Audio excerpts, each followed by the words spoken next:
¿Cómo vieron el debate? ¿Cómo? Sí tuvo su chiste. Tuvo sus momentos buenos, sus momentos. tuvo sus momentos interesantes. Hubo momentos perdidos. Bueno, Hubo minutos perdidos, segundos perdidos, dicen. pero lo que... ¿Y cómo se perdieron esos minutos? ¿Será de No los sé. que se los habrá robado Lorenzo Córdoba? ¿Será de los que se robó Lorenzo Córdoba? Se robó el presupuesto para los cronómetros del INE. Pues no sé qué pasó ahí, yo no supe bien. Pues ahí hay una Sepa cosa la que hay que bola. investigar y que hay que revisar, porque si hubo un problema Sí. con el formato. ¿no? Mientras estaba hablando una de las candidatas, el tiempo de la otra iba también Dos bajando. de los candidatos se Sí. quejaron. Sí, cómo no, Sí, la sí, bolsa sí. de tiempo. Bueno, pero, a ver... Yo aquí- digo, Ajá. en A mi ver. humilde opinión, Sí. quien creo que ganó el debate, Sí. sin duda, fue Maínez. No, Sí, El no, de la en serio. sonrisa, güey. ¿cómo es?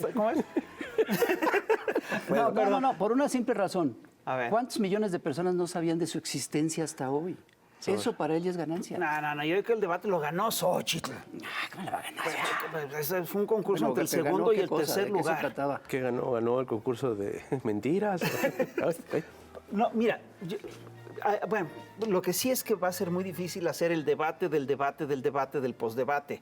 Entre otras cosas porque tratamos de invitar a varias gente Sí, eso es cierto. de Es verdad. de la derecha y no quisieron venir. No quisieron. No Sí, quisieron venir. Eso hay que invitamos decir. a varios y nadie aceptó. Nadie. Estuvimos insistiendo. Y Tuvimos es- que cancelar una mesa post-debate. Así es. Tenemos que cancelar una mesa. Porque deben de saber que estamos en vivo. Sí, señoras y señores, ¿Dónde al estamos? vivo y a todo ¿Dónde color. estamos en vivo y a todo A ver, color. podemos poner un reloj. Aquí no hay pérdida de tiempo. Bueno, pero fíjate, hay un tema que sí se trató, que bueno, todos sabemos quién ganó el debate. Y sobre todo ya todos sabemos quién perdió el debate. Eso sí. ¿no? Y yo lo que Eso está digo muy claro. es que realmente no va a cambiar gran cosa. Así es. O sea, no fue un debate, no pasó nada que dijeras, esto sí estuvo grueso y va a cambiar. No, yo creo que las cosas se van a mantener casi igual, pues. Lo que se esperaba que ocurriera, ocurrió. Sí, ocurrió. En muchos sentidos. Sí. Ni con creces. ¿No? Hubo Sí. una candidata que básicamente planteó hashtags para que se repitieran en el momento Sí. y eso está ocurriendo. Y quemó todos sus cartuchos. Y quemó todos sus cartuchos.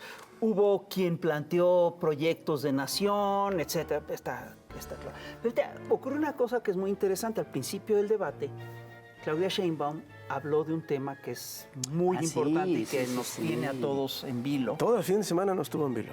que es Desde el viernes en la caso de la irrupción de un grupo de fuerzas especiales de la policía en la Embajada de México en el Ecuador. Yo ¿no? imaginé que lo iba a mencionar. Sí, Y, pensé. y el secuestro, que culminó con el secuestro De Jorge Glass. De Jorge Glass, que estaba pidiendo asilo Es un hecho a México. inédito históricamente. Es una sí. cosa, es una bestialidad. Barbarie. Todo el mundo dice que ni Pinochet en su momento se Ni atrevió a hacer Franco, algo así. ni la Videla. Segunda Guerra. Ni en la Ni Segunda los Guerra nazis Mundial. en la Segunda Guerra Mundial.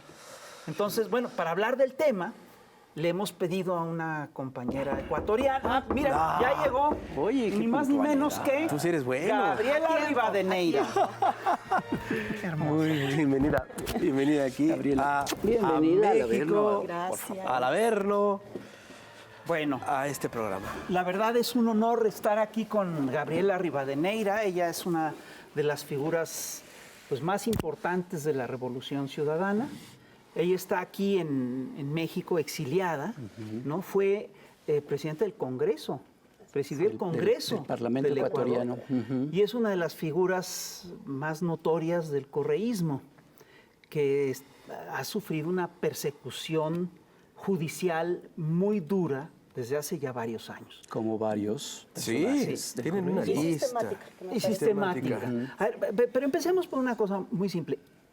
¿Qué tan grave es la violación a la embajada que perpetró el gobierno de Noboa? Mira, lo que estamos hablando de la gravedad es que se cometió un ilícito internacional sin precedentes. Y eso va a tener costos para el país. Se cayó el microfonito. Y esto como... Así. Si quieres, a ver. Sí, obviamente tiene costos brutales para la nación ecuatoriana, pero también le plantea un problema muy serio al pues al gobierno de... No, o sea, en contexto, lo que está pasando a nivel internacional, que 84% del mundo haya rechazado el tema de la interferencia del gobierno ecuatoriano en sede diplomática mexicana ya demuestra una cosa justamente la brutal. gravedad. Es decir, en este ilícito internacional se cometen dos temas de absoluta gravedad. Primero, el tema de la ruptura del Tratado y el Acuerdo de Viena sobre el tema de las sedes diplomáticas instaladas y la prohibición absoluta de protección de esas sedes como territorio extranjero en los diferentes países. Y la segunda, el derecho internacional del asilo. Estas dos cosas me parece que van a tener consecuencias internacionales muy fuertes en contra del Estado ecuatoriano. El gobierno mexicano lo ha planteado, va a presentar este caso obviamente hacia la Corte Interamericana de Justicia. No será la única y yo creo que esto va a despertar. Ya Xiomara Castro, presidenta pro tempore de la CELAC, ha convocado para el día de mañana justamente un tema de una sesión urgente de los miembros para tratar el tema del establecimiento diplomático. Y hasta, timoratamente, Estados Unidos y el propio Milei ha sancionado el tema, más llamando a un tema de recomposición armónica de los temas. la OEA. Digo, no Y hasta tan la misteriosamente, porque además una decisión de este calibre, el presidente del Ecuador, Daniel Noboa, no pudo haber tomado jamás, sin una veña de quien co-gobierna, que es justamente el Departamento de Estado de los Estados Unidos. El Comando Sur, un poquito. Represente. Mira tú que pasa algo que es igual. Bueno, en estos últimos 7 años han pasado muchas cosas en el país que lo han destrozado realmente y nada se podría entender en ese contexto del destrozo nacional que está viviendo el Ecuador. Pasamos de ser en el 2007 el segundo país más seguro del continente a hoy ser el más violento e inseguro del continente. Por cualquier otra cifra de cualquier otro país que ustedes quieran revisar, somos el país más inseguro. Y eso ha traído crisis de seguridad carcelaria, económica, de salud. Es decir, el ámbito migratorio se expresa también como una necesidad de salida de una realidad emergente que está viviendo el país. Y en ese sentido, entonces, tener este tipo de eventos que no solamente demuestran una improvisación absoluta de un gobierno que, como nosotros decimos siempre, es gobernado por un muñeco de cartón, y se los voy a explicar ahora que veo un montón de muñecos. Daniel Noboa tuvo la particularidad, tal vez, que son las cosas que le conectan con Milei. Dos cosas. Una, no llega con partido político. Y segunda, no llega con visita territorial. A todo el país mandó muñecos de cartón. No me digas. Literal. Muñecos de cartón. Hoy, ese muñeco de cartón ejerce un gobierno de la improvisación que nos va a costar muchísimo. Oye, es lo que te iba a preguntar. ¿Quién es Daniel Noboa? Mira, Daniel Noboa es el hijo del mayor, del hombre más rico del Ecuador y del mayor deudor del fisco del Ecuador, ¿no? 5 veces. Es un caso mexicano. 5 veces ex candidato presidencial. Estoy hablando de Álvaro Noboa, dueño de las mayores bananeras ecuatorianas, además, y una serie de corporaciones económicas. Es un chico pues, formado en Harvard, sin experiencia ni acumulación política, ni trabajo político, es decir, pasó del empresariado a la presidencia del Estado. Pero eso no es nuevo, sabiendo que veníamos de un gobierno de un banquero, al que tuvo que sustituir por incapacidad de terminar su gobierno. Sí. Entonces, este es un gobierno intermedio, es decir, no es un gobierno electo en un proceso ordinario electoral, sino se escoge justamente por el año y medio que le quedaba de gobierno a Lazo. Es decir, es un gobierno de paso. Las próximas elecciones en Ecuador son en febrero del 2025. Hoy a julio ya tenemos que tener el calendario electoral presentado, pero además el 21 de abril el pueblo ecuatoriano va a las urnas a una consulta popular convocada por el gobierno, donde hay 10 preguntas, 8 de esas relacionadas directamente a los ámbitos de seguridad, es decir, competencias de Fuerzas Armadas. Todo lo que dice ahí se pudo haber hecho a través del Parlamento. Pero es la necesidad de seguir legitimando el tema en las urnas previo a su candidatura presidencial. Entonces, esta elección sirve mucho para eso. Pero hay 2 preguntas muy particulares en esa consulta. La una, mientras todos los países del mundo están renunciando y demandando frente a la CIADI para salir de esta zona de arbitrajes internacionales que siempre han sido muy convenientes para las transnacionales y los sectores privados, pues el Ecuador quiere entrar nuevamente a la CIADI, que ya salimos en el gobierno de Rafael Correa y de la Revolución Ciudadana. Una inconsistencia brutal. No es muy ajena porque está muy relacionada al tema de todos los consorcios que tiene establecidos en paraísos fiscales y en diferentes lugares del mundo. Y la segunda relacionada al tema de flexibilización y tercerización laboral, que obviamente es un pedido que viene haciendo el sector empresarial, al cual él representa durante los últimos años. Claro. Oye, pero a ver, en el centro del debate hay un tema que es muy delicado, que es la idea de que Jorge Glass es un delincuente común. Mira, Y esto es raro porque lo que hemos visto en América Latina es que a prácticamente todas las figuras importantes del progresismo les han hecho una guerra judicial implacable. A Cristina Kirchner, a Lula, a Amado Boudou, a Dilma Rousseff, a todos. Y es el mismo caso, este es el caso del correísmo. Y es un caso más. ¿Qué tan cierto es las acusaciones? Además ya estuvo preso 5 años por el caso de Brecht. sí. ¿Cuál es la verdad? Yo cuando Fisgón decía un poco el parámetro en el que se da la guerra judicial, yo le decía sistemático. ¿Por qué? Porque esto no empieza ahora y no empieza con Jorge. Esto es un tema que empieza con Lula, en efecto, de donde sale el informe Odebrecht con el que es juzgado todas estas acciones o con el que se justifica todas estas acciones, sale de Washington. Es Washington el que emite el informe Odebrecht y en base a la articulación del sistema judicial y de los fiscales de la región que todos los años se reúnen a capacitarse en Brasilia, empieza la operación exacta regional sobre el tema de la guerra judicial. Es abrupto porque dicen que a Lula lo sentencian por tener un departamento. Cuando la defensa Por le dice... querer comprar. Pero si ese departamento no está ni a nombre ni de Lula ni de la esposa, exacto, como no está a nombre de nadie, esa es la prueba. razón. Sí. Y contra Cristina, pero la libreta, pero si esta libreta, Es que tenemos que cortar. Esta libreta la vamos a seguir revisando. libreta la revisamos Ahorita que al regresemos. regreso. Exactamente. Primero vamos a ver a los chamuhits. Chamuhits. Y regresamos después de un corte. No se vaya, porque está bueno.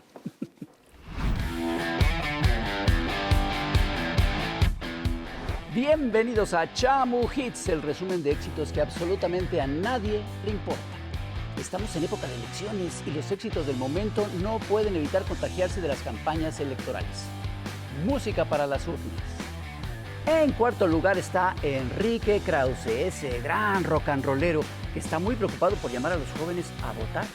Así que se ha unido a la legendaria banda El PRI y presenta sus éxitos. Soy un chavo de onda y me gusta el dolarón y la clásica Abuso de autoridad. Puro rock para la chaviza. ¿Recuerdan a la Castañeda? Pues ha regresado en forma de intelectual de la oposición, el Castañeda. Este veterano ha decidido rescatar viejos temas de viejas campañas sucias y ensuciarlas aún más. Destacan sus temas Paranoico, Diablo con vestido blanquiazul y su último sencillo, Go Negative. Guerra sucia, pero en serio. En segundo lugar tenemos a un gran exponente del hard rock, o sea, del golpismo gandaya, Richie Valens. Este decadente músico ha estado muy activo en redes, lo que nos hace recordar sus viejos temas como ¿Para qué queremos Estado? Y La toma del Chiquihuite. Viejo rock de los 60, de los 60,000 millones de pesos que le debe al SAT. Y en primerísimo lugar, un dueto y un duelo muy disparejo. Desde su 30%, la diva de Tepatepec, Xochitl Gálvez, canta Mentiras. Mientras Claudia Sheinbaum le dedica el clásico Te pareces tanto al PRI que no puedes engañarnos. Y el pobre niño fosfo, como siempre, chiflando en la noche. Eso fue todo por hoy. Nos vemos en la próxima emisión de Chamu Hits o en el próximo debate, lo que ocurra primero. Hasta luego.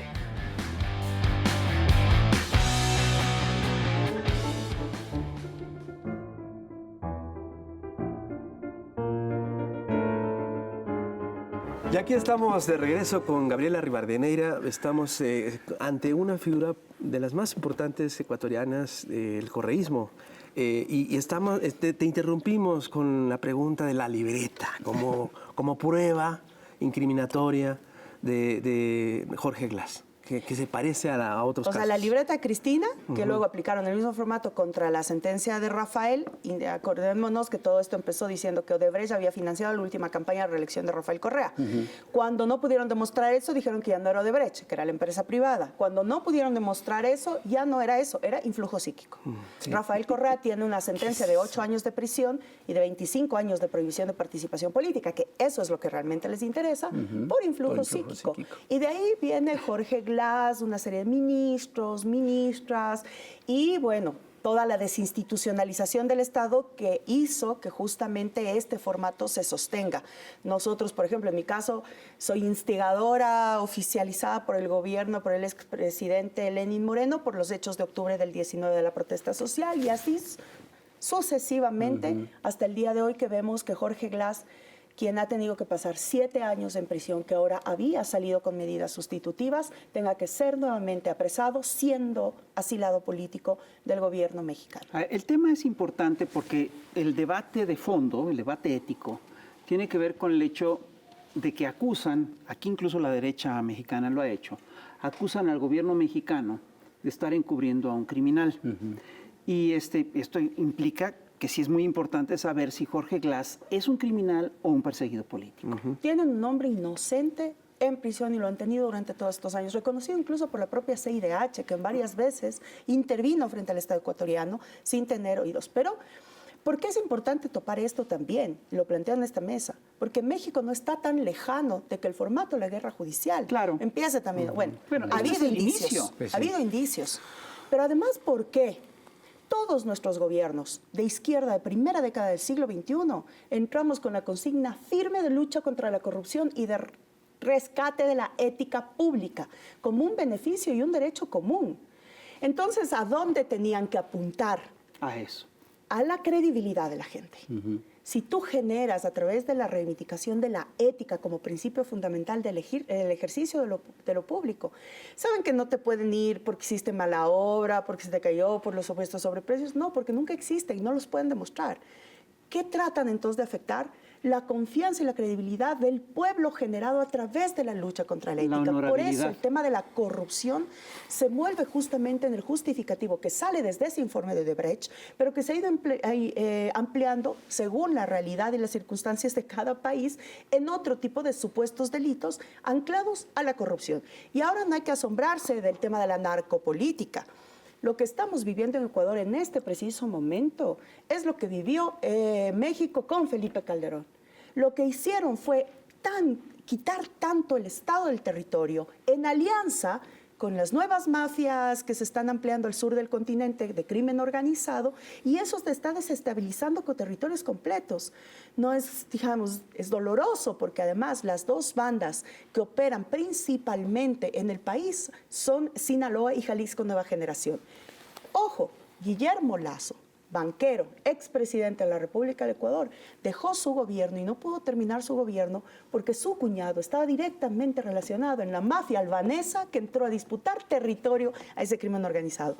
Esa es la narcopolítica, ese es el narcoestado. Entonces, mientras nosotros reivindicamos la lucha por la ética y tratan de inmiscuir y generalizar este tema del justificativo de la lucha contra la corrupción, pero vamos viendo a quiénes son los que supuestamente meten en esos casos, estás viendo que es un formato que realmente busca golpear lo que más hemos construido. Pero hay una cosa que es curiosa, es decir, hay indicios muy claros de que estamos ante un juicio político. Jorge Glass es la figura más importante del correísmo y es el que iba a disputar la presidencia de la República en la siguiente elección. Entonces, meterlo a la cárcel es sacarlo de la contienda política. Eso es lo que suelen hacer, al personaje que más se perfila para eso. También me suena. A ver, así trataron de sacar de la contienda presidencial a López Obrador en 2004, 2005.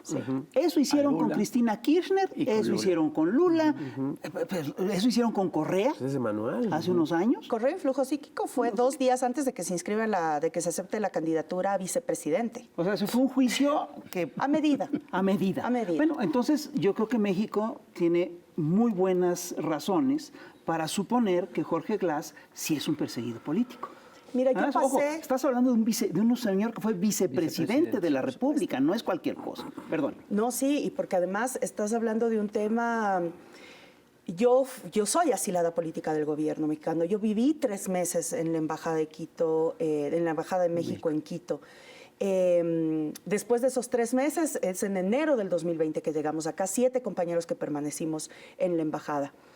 Y a propósito de esto, pues nuestro agradecimiento profundo al equipo diplomático, no solo a Andrés Manuel López Obrador, presidente de México, por respetar tanto el tema de los derechos y los tratados internacionales a los que nos acogemos quienes hacemos esta solicitud, sino al equipo diplomático, a la embajadora Raquel, que además no es una actora menor. Es la viuda del filósofo más importante ecuatoriano, Bolívar Echeverría. Y de Roberto Canseco, que con nosotros, digo, fue como ese ángel protector todo ese tiempo que fue bastante duro para nosotros pasarlo.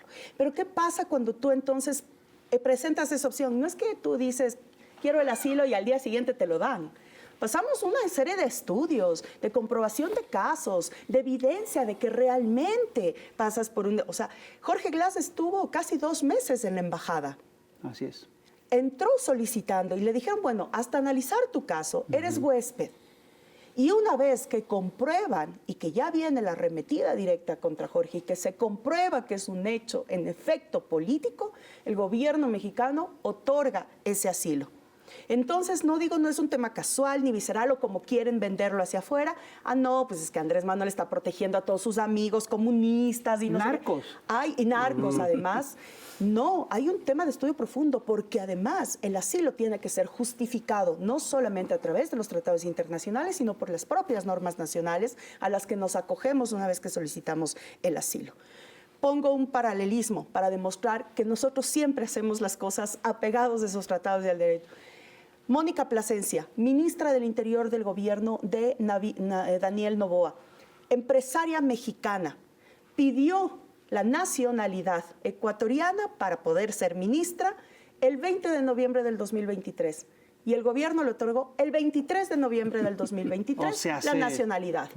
Entonces, por favor, las cosas en su debida dimensión. Y esto es bueno decirlo y tratarlo así tal cual, porque hay que seguir hablando con la gente del formato que existe, que no es menor, no es un invento, es un formato regional de aniquilamiento de procesos de transformación y además que permite tener una derecha cada vez más agresiva, cada vez más burda en esa disputa junto con el Partido Judicial y los partidos de comunicación. Hay una cosa que yo quisiera señalar. Aquí en México hay una campaña desde hace ya varios meses echada a andar en contra de López Obrador para decir que es un narcopresidente. Están utilizando también este caso para reforzar la idea de que sí es un narcopresidente y tal. Eso a mí de lo que me habla es de que buscan construirle un caso de guerra judicial de lawfare a López Obrador para enjuiciarlo y meterlo a la cárcel. Imagínate, por narcotraficante, por vínculos con el narcotráfico. Y una de las pruebas sería el asilo a Jorge Glass.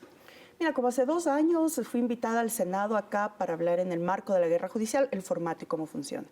Yo ya les decía ahí que para mí ese libro, que parece una caricatura, que es El Rey del Cash, ese libro podría ser tranquilamente utilizado como un tema de supuesta prueba tipo libreta Hello Kitty para empezar un proceso de guerra judicial.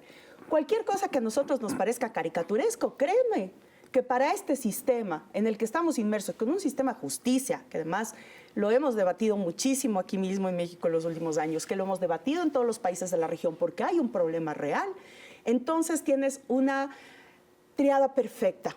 Medios de comunicación corporativistas implementando un imaginario que te lleva a convencer y generar imaginarios colectivos tan fuertes que todos los días te están moviendo una conciencia de un ciudadano, haciéndote creer que lo que te están diciendo es verdad.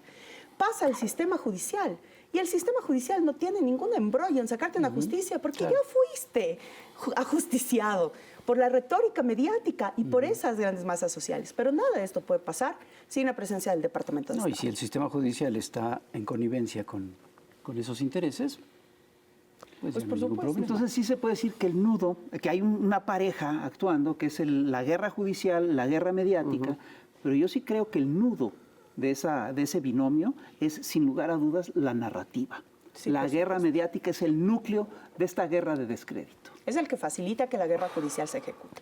Wow. Oye, pues esto ya se puso, ya nos vamos, nos queda 1 minuto. No sin antes agradecerles el tiempo. Señoras, esto fue en vivo. Esto, es verdad, querida, bienvenida a México. Vamos a seguir platicando, Vamos a seguir ¿no? Sí, platicando en el YouTube, ¿no? Plus de YouTube, por ¿Sí? favor. Sí, ya sabe. Va a poderse cambiar de pantallita una vez que Pues, se ¿quién esté grabado, sabe? quién sabe, ¿verdad? Si no, en verdad, Gabriela Rivadeneira, muchísimas gracias. No, gracias a Muchas ustedes. gracias. Gracias a ustedes. Nos hemos sentido realmente avergonzados por el hecho de un gobierno y que todas y todos ustedes sepan que esto para nada es el sentir de un pueblo muy agradecido no solamente por una relación histórica entre México y Ecuador, las relaciones comerciales, las relaciones culturales y sobre todo la gran solidaridad. Es el tema de un gobierno de un improvisado, del que pedimos disculpas. Seguimos aquí en Chamuco TV, ahora por YouTube, y estamos platicando con Gabriela Rivadeneira. Tú fuiste presidenta del Parlamento en Ecuador durante el gobierno de Correa y ahora estás aquí en México. Y estábamos hablando, hace un momento comentabas sobre esta intención de golpear a los gobiernos progresistas en algo que es muy importante, que es la honestidad y la credibilidad. Pero estos intentos han funcionado de alguna manera en la sociedad, ¿no? O cómo, por eso se explica un poco, no el triunfo de Lenín Moreno, que ese es un caso distinto, que es evidentemente una traición, pero sí con Lazo y ahora con Noboa, ¿no? ¿Qué pasa con la gente, con la sociedad en Ecuador? ¿Por qué han logrado funcionar estas narrativas, estas campañas sucias en contra de ustedes? Mira, nosotros tuvimos una disputa con los medios de comunicación corporativistas permanente. Es decir, Ecuador y Argentina casi simultáneamente fuimos los únicos países que aprobamos, y esa fue la primera ley que aprobé siendo presidenta de la Asamblea en el Ecuador, la ley de comunicación. Eso generó ya de por sí una disputa muy fuerte, pero además no hay que olvidarnos a quién pertenecen los medios de comunicación corporativistas.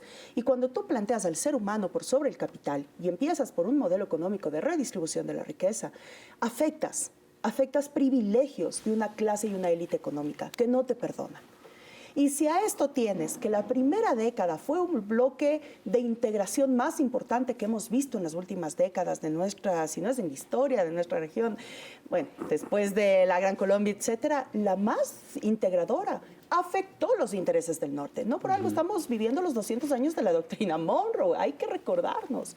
Porque además las economías crecientes de Rusia, China, India, etcétera, la economía en recesión de los Estados Unidos, tanto así, yo digo, está en tan recesión Estados Unidos que hay dos datos muy claves. Uno es el mayor deudor de China y el segundo, estamos visibilizando una disputa presidencial entre dos personas de 80 años. Eso pone a la defensiva a Estados Unidos. ¿Qué hace entonces esto? Los recursos que tenemos acá, o sea, desde el sur del río Bravo hasta la Patagonia, son fundamentales para la disputa de la geoeconomía. Claro. O sea, no por algo hay un bloqueo en Venezuela, el mayor yacimiento de petróleo del mundo. Sí. Y toda nuestra cordillera andina está en el top 10 de las minas más importantes de cobre, plata y oro.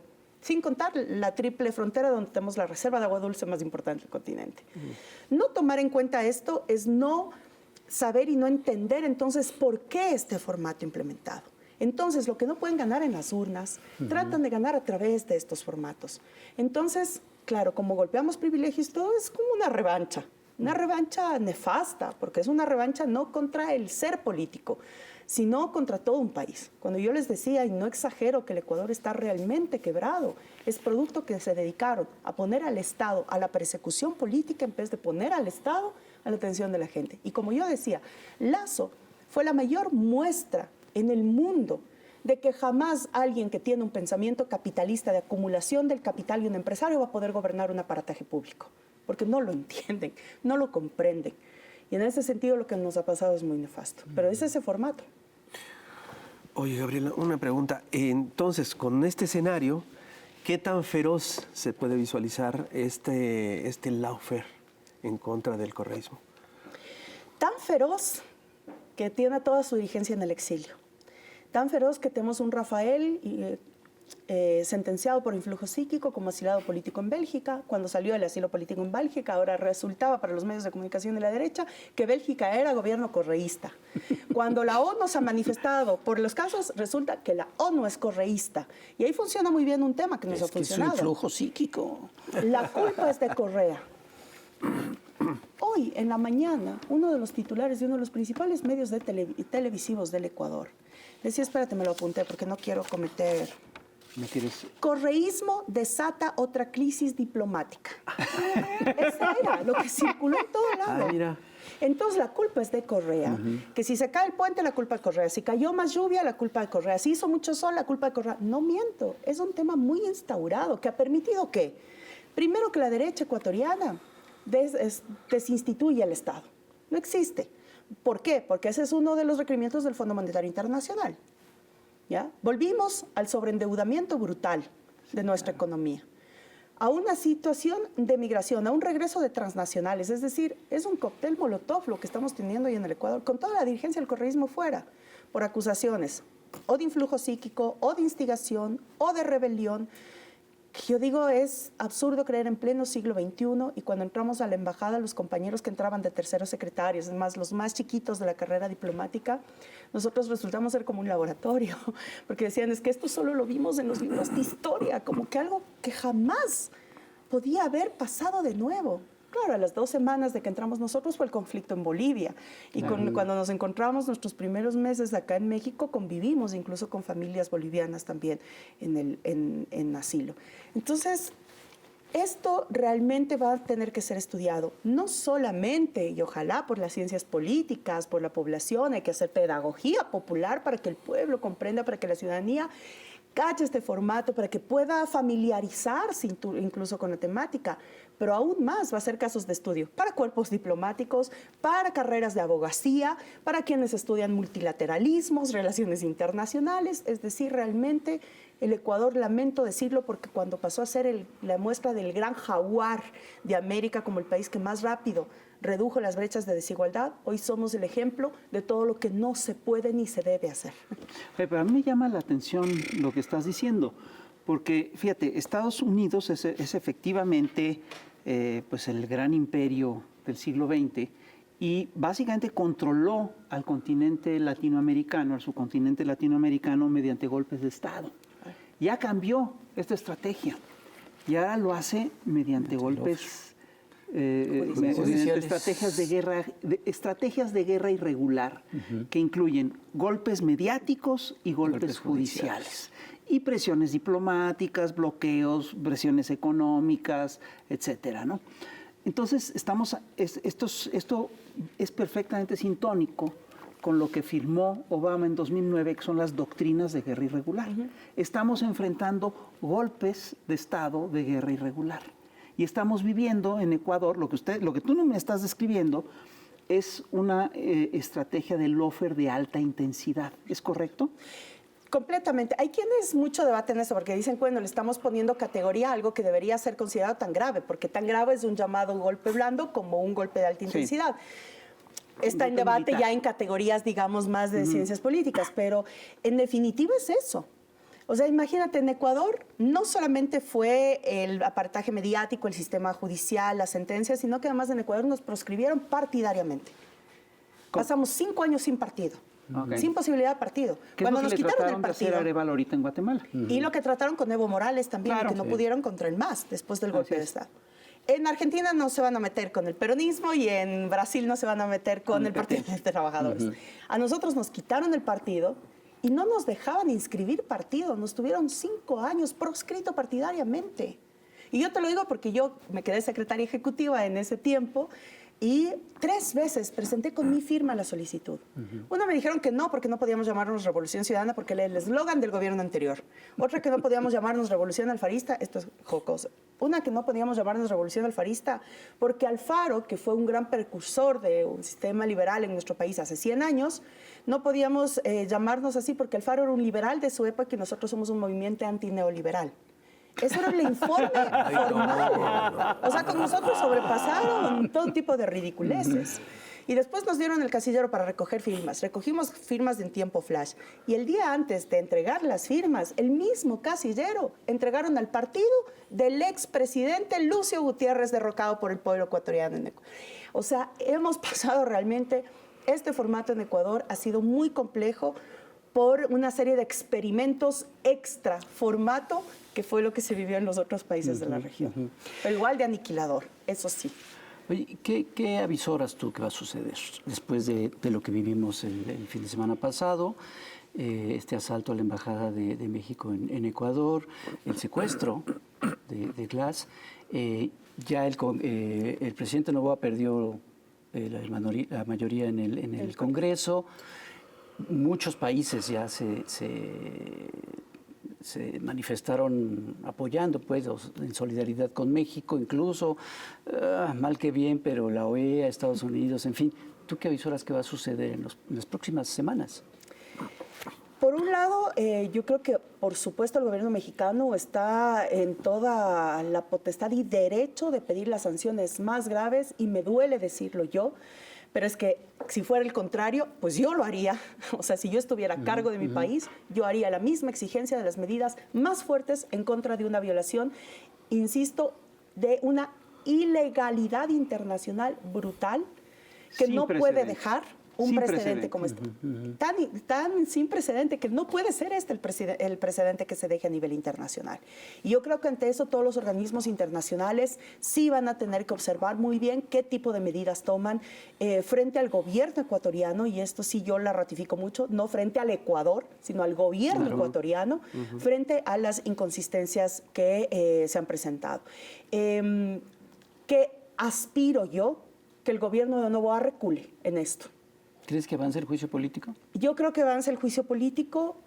Creo que se le fue de las manos. Creo que él no esperó incluso que el rechazo mundial sea tan fuerte como ha sido a la toma de decisión del gobierno. Ecuador tiene una economía periférica y absolutamente dependiente. Es un error por donde se le mire haber marcado este tema de ruptura diplomática. Ecuador depende mucho de México, no solamente por el nivel de inversión privada que existe mexicana en Ecuador.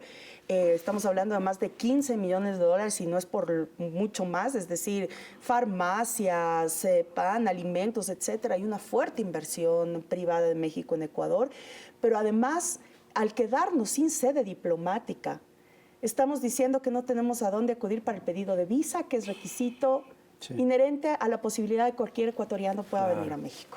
Va a tener que hacerlo a través de las delegaciones de Colombia o de Perú. Resulta que el Ecuador hoy por hoy es el segundo país con mayor número de muertes en el Paso del Dairé.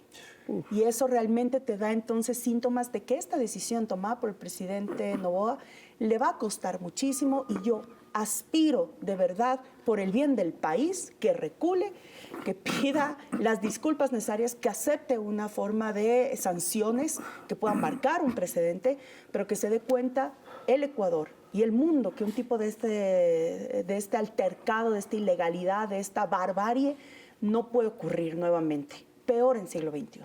Hay un antecedente, que fue la toma de los estudiantes de Teherán, justamente de la sede diplomática en Estados Unidos. El gobierno dijo que no eran ellos, y en efecto no habían sido ellos. Fue una toma de un grupo tercero. Fueron absolutamente sancionadores en contra del Estado. Por lo tanto, si algo que no dependía directamente del gobierno fue sancionado, esto que fue con orden directa del gobierno ecuatoriano, no puede ser menor las sanciones que se deban implementar. Y es doloroso, lo digo porque ojalá nunca hubiéramos llegado a un punto como este. Gabriela Rivadeneira, en verdad es un placer conocerte, un honor tenerte. Qué bueno que estás en México, qué lástima que vienes a platicar de este momento tan triste para ambos países. Pero bueno, nosotros confiamos en que esto se solucione de la mejor manera. Sí, porque además no puede estar, entonces ya no hay seguridad en ninguna embajada del mundo, no puede ser. O sea, no se puede un local de emisión, tener este antecedente, no se puede. Y con el antecedente de Assange. Además, que fue a la embajada de Ecuador. Exacto. No se puede sentar un precedente de esta naturaleza, de este tamaño. No, gracias a ustedes. Y nuevamente, pues, gracias al pueblo mexicano y al gobierno mexicano. Sí. Esta es tu casa, México es tu casa y el Chamuco es tu casa. Así es. A verlo.